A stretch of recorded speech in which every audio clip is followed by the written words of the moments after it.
Alright, we're streaming, I think. It's unusual hours, but we're going to be studying again. So let's go. I just want to do like 14 multiple choice questions, and I think I need to do one. If I have the energy, I will do one more essay. Is removal proper? The motorcyclist filed a notice of removal in federal court for the Eastern District of Court, which geographically is the same location. Okay, cool. A pedestrian from the state A sued a motorcyclist from state B. Okay. Pedestrian proper filed suit in state court in Eastern District of State A. It saw 100K. A for B in A. Its damages for tortious injuries caused by motorcyclists alleged act in State A. In the Western District of A, the motorcyclist filed a notice of removal in federal court in the Eastern District of A, which geographically places the location where the action was originally filed. Is removal proper? Yeah. If it's not, it's because of venue, but like I don't think venue is a problem. It's because the lawsuit was filed in Eastern. Why is it that one? The lawsuit was originally filed in the state court. The geographic sits in Eastern District.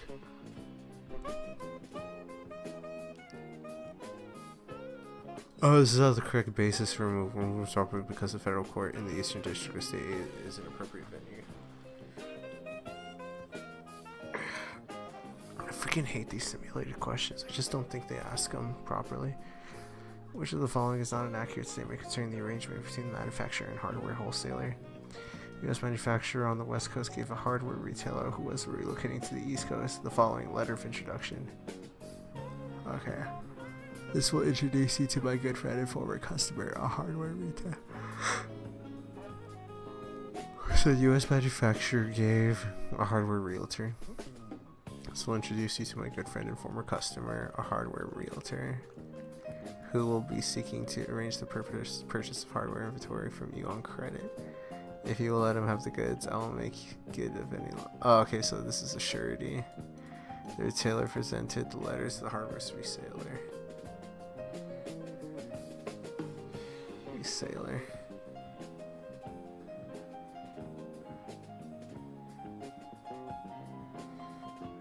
Wholesaler, I see.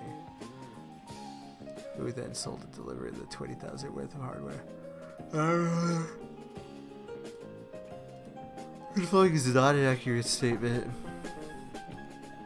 It was important to the enforceability. Range between the manufacturer and the hardware seller.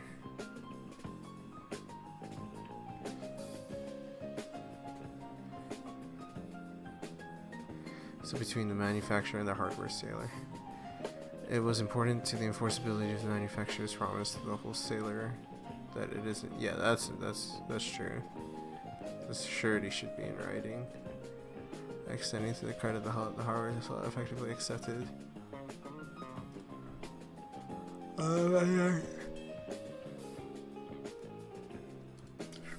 No, the manufacturer's promise is enforceable by the hardware, so whether or not manufacturer's promise is enforceable to the hardware seller, whether or not the hardware wholesaler gave the manufacturer seasonable notice of the extension credit to the hardware retailer. Yeah, honestly, I didn't know what that was saying, so I just chose that one. Manufacturer of the hardware was offered to form a unilateral contract because the manufacturer wanted the wholesaler to provide credit to return promise. However, circumstances require hardware certificates. It's court likely to grant the car manufacturer's motion to dismiss. A driver from State A brought a negligence suit against the car manufacturer in State B in federal court in State A. So A versus B in State A. In Fed A. The driver sought 100K as compensation for injuries suffered after the ignition of the driver's car allegedly malfunctioned. A jury, pursuant to special verdict, found the car manufacturer was negligent. 3 months after the final judgment, so less than a year, the driver brought a products liability suit against the car manufacturer in State B. Okay. The driver sought injunctive relief to prohibit the car manufacturer from continuing to produce the type of ignition that malfunctioned. The car manufacturer filed a motion to dismiss, arguing claim preclusion. Oh, it's definitely not claim preclusion. Because at first it was driver versus car manufacturer from State B. And then it's for negligence, right? negligence, yeah, and then now it's driver against car manufacturer for liability. Wait. It's not about the same thing as negligence versus products liability. No.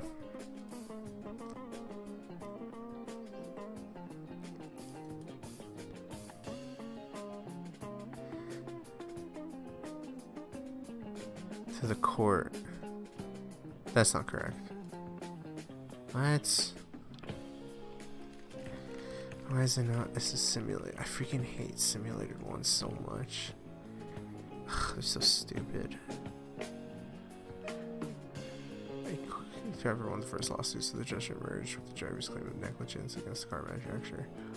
Car manufacturer his claim occurred to prevent the driver's second suit. Legal and equitable relief is considered to be the same claim which have emerged into the judgment. I hate those darn simulated inaction by the farmer against the landowner for damages the farmer is entitled to recover. Landowner contracted and signed rating to sell Greenacre, a 500 tract of farmland to farmer. Contract provided for exchange of the deed at purchase price of $500K in cash on January 15. This is to be given. Ugh, rip. It's midnight, so this reset. Well, I think I need to do 14.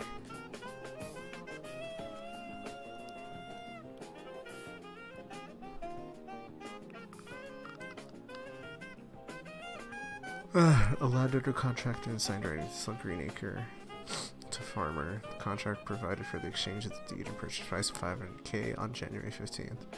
Possession was to be given to the farmer on the same date. On January 15th, the landowner notified the farmer that because the tenant of Greenacre wrongfully refused to quit the premises until January 30th, the landowner would be unable to deliver possession of Greenacre until then.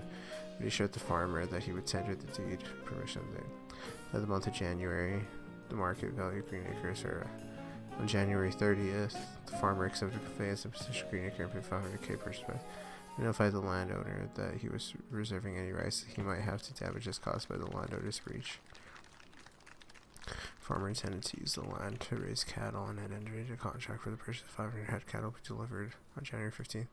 Because he did not have possession of Greenacre on that day, he had to rent another pasture at the cost of $2,000 to graze. The landowner had no reason to know that the farmer intended to use Greenacre for using cattle, or that he was purchasing cattle so they'd be raised. But I guess you can see that it would be foreseeable. In action by the farmer against the landowner for damages, farmer is entitled to recover the lost profits, right?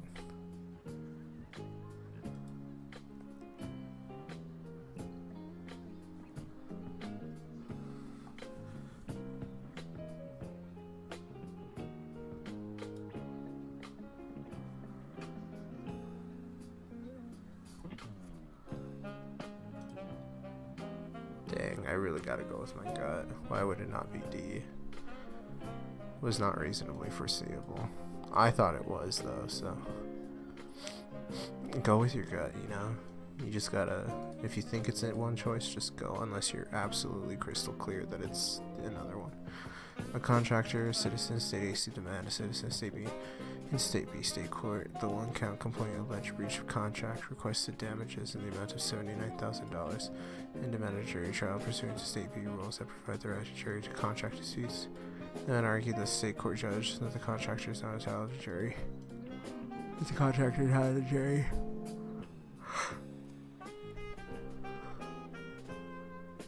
Yeah, because it's a state court. The Sixth Amendment doesn't apply to state court. I don't know why I suddenly smell hot dogs. Is the court likely to grant the attorney's motion to dismiss? The client sued his former attorney in federal court for malpractice. The client had retained the attorney to file and prosecute patent applications. The client alleged that if the attorney had not omitted the client's patent application and a portion from the computer source code, the resulting U.S. patent could not have. That was for malpractice.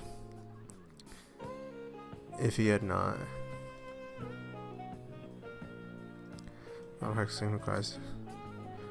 Malpractice claim requires analysis of U.S. patent law and the proof of patentability.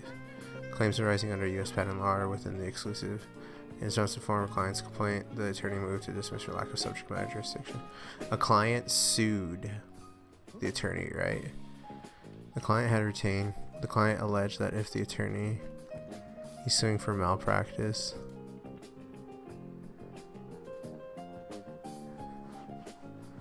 the resulting U.S. patent, the malpractice claims requires analysis of U.S. patent law. But is he alleging patents?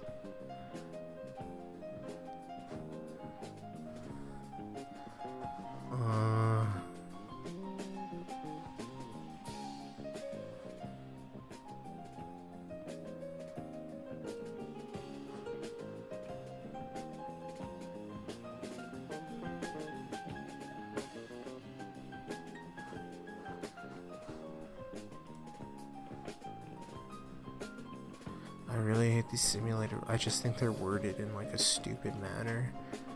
Is the court likely to grant the director's motion?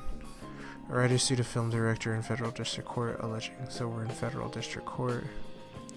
alleging that without giving credit to the writer, the director intentionally plagiarized the screenplay for his new hit movie from the writer's unpublished manuscript. The director moved to dismiss her as going for failing to state a claim. The director claimed that the writer failed to allege any facts for which the court could infer the director ever received the manuscript. He alleged that, without giving credit to the writer, the director intentionally plagiarized the screenplay. The director saying he hasn't said anything.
And it's just another stupid one. They're just really worded dumbly.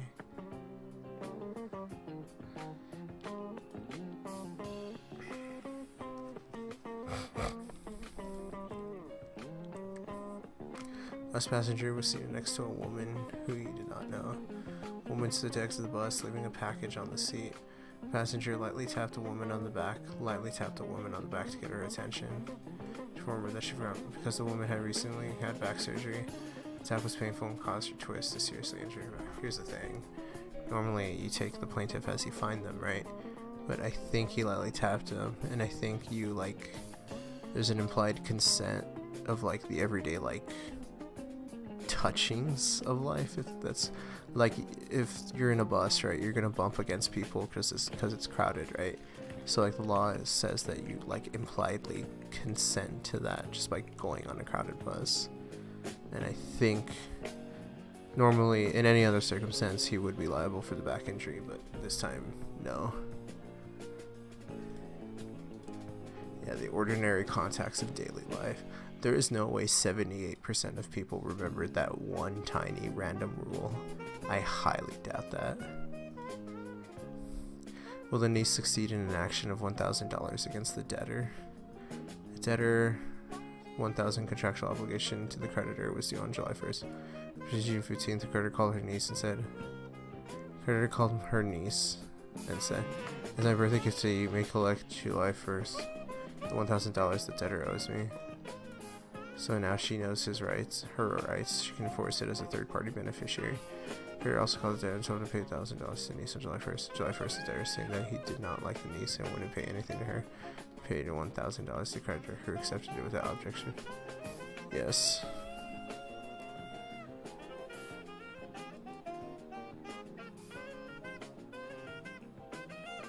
That's not an ovation.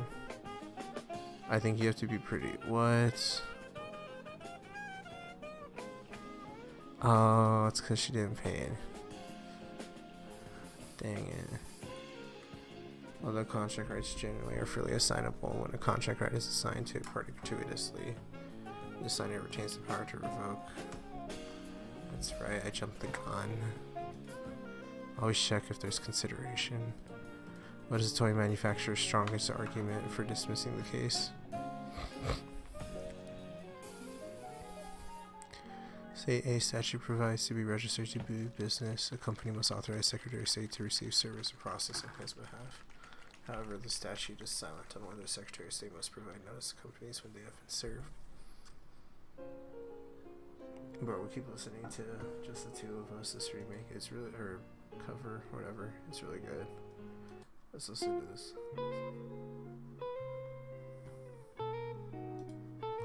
A toy manufacturer, State B Corporation, is registered to do business in State A, but has sold less than $1,000 of merchandise in State A. A teacher, a citizen of State A, sued the toy manufacturer in State A. So it's incorporated in B. State court assessing the factual basis for a product's liability claim of $35,000 in damages. We're in State A court. The teacher served process on the toy manufacturer by serving process on State A Secretary of State. The toy manufacturer filed a motion to dismiss. Teacher served on the toy manufacturer.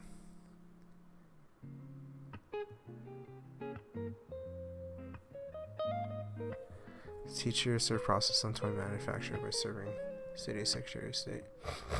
The toy manufacturer filed a motion to dismiss. What is the toy manufacturer's stock record?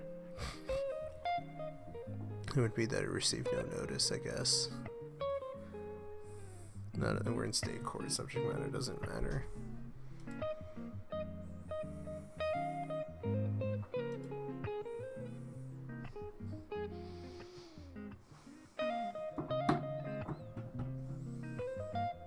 It does. It's literally availing itself, purposely availing.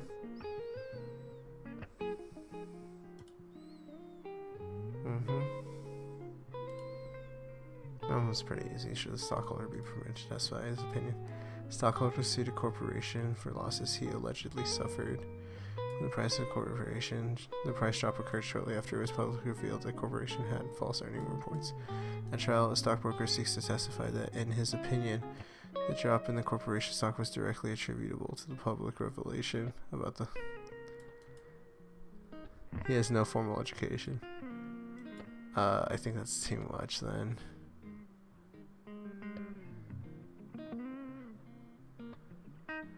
No, I don't think so.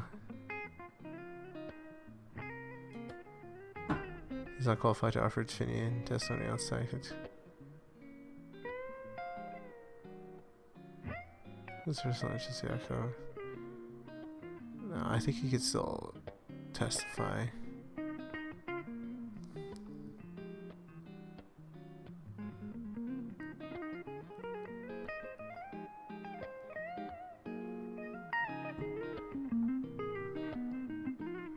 I'm gonna go A. I can see why it would be C. Cool.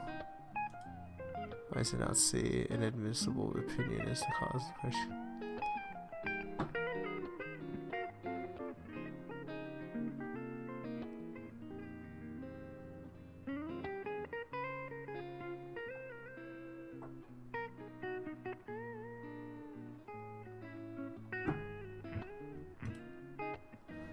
The court likely dismissed the action for foreign non-convenience. Omidal had a large foreign country brought a wrongful discharge against federal court in State A. The employer incorporated State A is headquartered in State B. The woman had worked at the employer's office in the foreign country. Her on-site manager, who had royal discretion over personal matters, had made the decision to discharge her. The manager now retired. Under the employment laws of the foreign country, the woman succeeds in action. Her damages would be limited to 2 years' salary if someone succeeds in action state. It would also be much greater, could include emotional distress and punitive damages. The employer filed a motion to dismiss the action first, which the court denied. The employer then moved to dismiss this case for non-convenience. I don't think he waived that dismissal.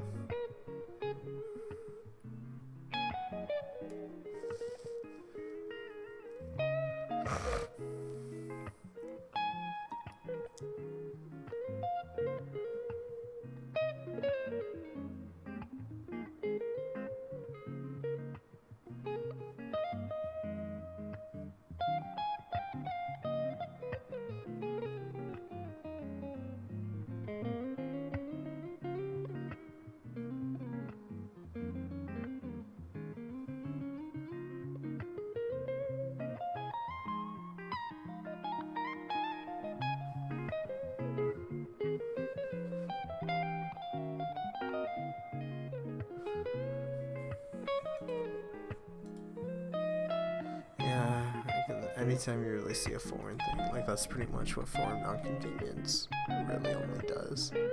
Deciding whether to dismiss an action for foreign non-convenience, the court must weigh the private and public interest in keeping Piper aircraft. I remember that.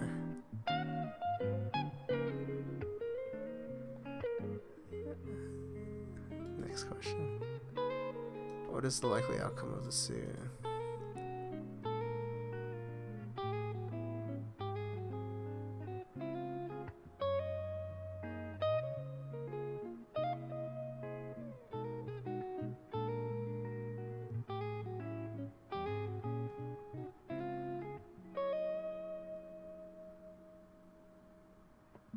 Landlord leased an apartment to a tenant. I'm falling asleep. Written by lease for 2 years, ending on the last date of recent month. Lease provides $700 monthly rent. Okay, as a period lease for 2 years. Tenant occupied apartment, paid the rent for 15 months at least her. Until he moved to another city. Without consulting landlord, tenant moved a friend into the apartment and signed an informal writing. Okay, so there's a contract between the tenant and the friend.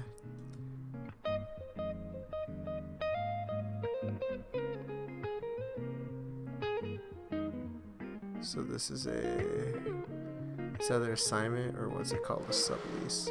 This looks like an assignment.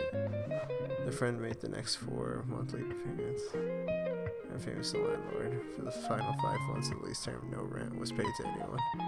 And the friend moved out with the 3 months left on the lease term. The landlord, to some extent, did not learn as they could see.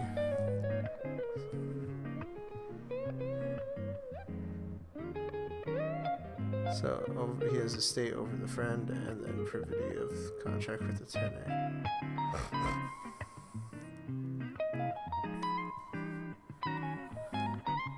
Well, no, he doesn't have any rights against the friend, honestly. It would just be the tenant, I think.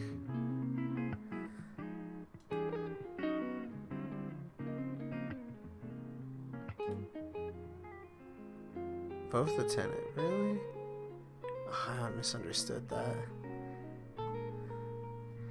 The tenant transferred his premises for a sublease or assignment. The tenant was not raised by the landlord and also remains liable on privity of contract. I see. So the nephew sues the niece for contribution, who will likely prevail. Nephew and niece inherited. I gotta go with my guts because I was thinking the same thing. I literally said privity contract and then land. The nephew soon discovered that the land was subject to a mortgage held by a local bank, which required monthly payments for the next 10 years. Without telling the niece or seeking her permission, the nephew paid the month. Nephew and niece inherited the land, they didn't pay for value. Without telling the niece, the nephew paid the monthly mortgage payments for 1 year.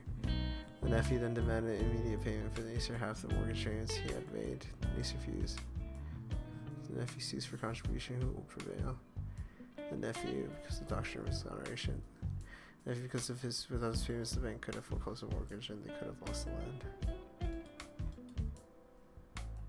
Yeah, because like her interest was at stake then too.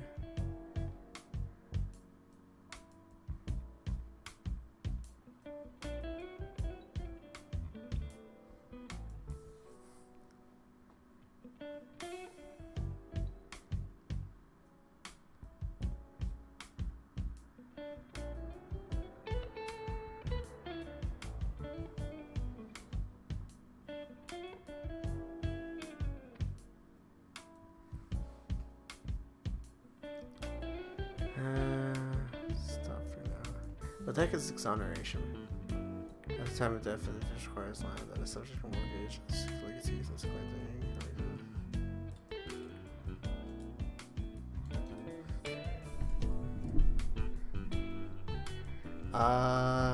performance. Let's see if I have something. I'm pretty much the same in everything. State. I'm not better. I need to be better in torts. I'm barely getting by the average in property. I'm pretty good at evidence. I'm barely getting by in crim. Barely getting by in contracts. Doing very well in con law. And just barely getting by in Civ Pro. Alright, what time is it? 12:20. Oh, man, I really should do another essay, but gosh dang, am I sleepy.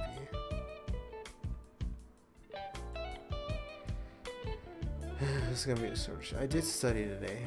I mean, I studied about 8 hours. They just didn't stream it.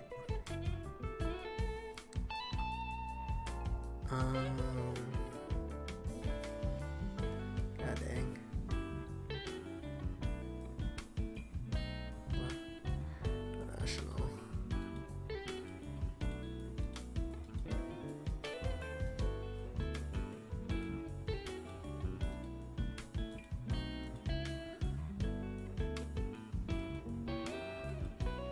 People at the national level generally do better. Still winning. Still winning. Still winning. No, I lost.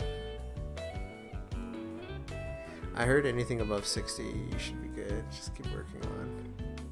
I need to be better in property and towards though, to be quite honest. Question progress.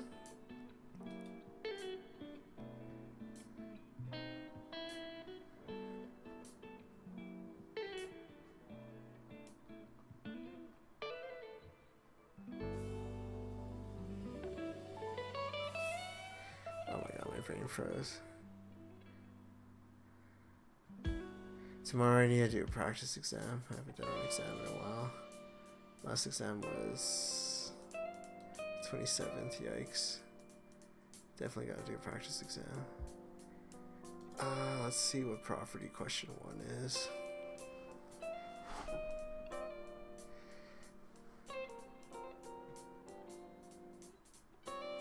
And now I think I should call it. My brain is just fried. If anything, I could just listen to stuff while I go to sleep. Alright, stream over. Bye bye.